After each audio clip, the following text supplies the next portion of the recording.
Hey everyone, and welcome back to my channel. If you don't already know me, my name is Holly and I am just getting started on YouTube.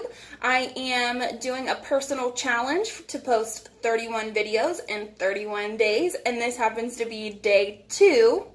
I thought for day 2 we would get started with a little quick story time that actually happened to me. And basically we're going to talk about being a retail worker and being locked in the store after hours. So if that sounds like something that you would be interested in hearing about, please keep watching. So back in 2007, I believe, I worked in a small mall in an Elder-Beerman, and I worked in the men's department.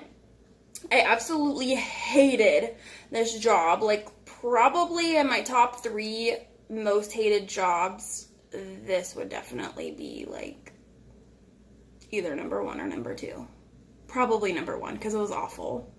This Elder-Beerman store was super slow. You would go hours without seeing a customer, and then when I would get a customer in my area, it would be some super old man looking for a tie or some Dockers pants or something like that, and so it kind of took all of the joy out of working in the men's department. But anyway, so as part of my job in the men's department, I was responsible for collecting everyone's tills, which is like the register that has the money in it. And I would have to take them all back to the office where I would count the tills, take out the deposit, and prepare it for the manager to take to the bank in the morning. In the office where I would be counting the till was the safe, and when the door was shut, the alarm was set for that room, and I would need to stay in that room until the manager actually came and got me and unlocked the door and everything so we could leave. Okay, so one night I was in there counting, and we closed at 9, and so I went back there. It was probably like 8:45, and I start doing my work. I'm counting everything. I get all the deposits taken out. I have the money ready to put into the safe, and I'm just sitting waiting on the manager to come get the money and put it in the safe and tell me that we can go and let me out of that room. And I'm sitting there and waiting and waiting and waiting and waiting. And at 9:20, I'm kind of thinking, where is this manager? Like, usually we are getting ready to leave by now, and she hasn't even come back to here and started putting the money in the safe. And so I sit there and wait a little bit longer, and of course my anxiety is growing and growing, and finally I just can't take it. And so I get up and I let myself out of the room, which I'm not supposed to do, and I go out into the actual department store, and the lights are off. The music's quiet, and there's not a soul around. And immediately I'm freaking out. I'm walking around hollering, hoping someone will hear me and that they're just playing a joke on me, but that wasn't the case. So the first thing I did was I called my parents, and I talked to my dad, and I told him what had happened and that I had been locked into Elder-Beerman by my manager, that I suspected they forgot that I was in the office and needed to come let me out and put the money in the safe, and that I didn't know what to do.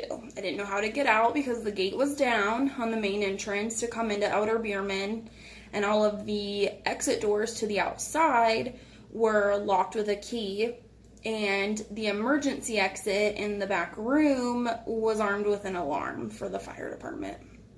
So I literally had like no way of getting out. And my dad suggested that I first call the police and see if they had like a contact number for someone with Elder-Beerman so they could come and let me out. So I called 911 because I didn't have the phone number for the police department, and this was back before smartphones were all the rage. And all I had was like a flip phone with no internet. And so I called 911. I explained it wasn't really an emergency, but I had been locked inside of Elder-Beerman by my manager, and I needed assistance. And they actually looked and told me that the police were already on the way because when I had left the office, I had set off the alarm. And so they were thinking there was an intruder, and it was just me. So the next thing they did was the police called whoever the contact was they had for the manager. And the manager said they would come and let me out, but by then they were like 20, 25 minutes away from the store. And I mean, I'm in like full-blown panic mode because I'm locked inside of a store. It's after hours, it's dark, it's kind of creepy, and I'm there by myself. Like, it's just what like nightmares are made of, essentially.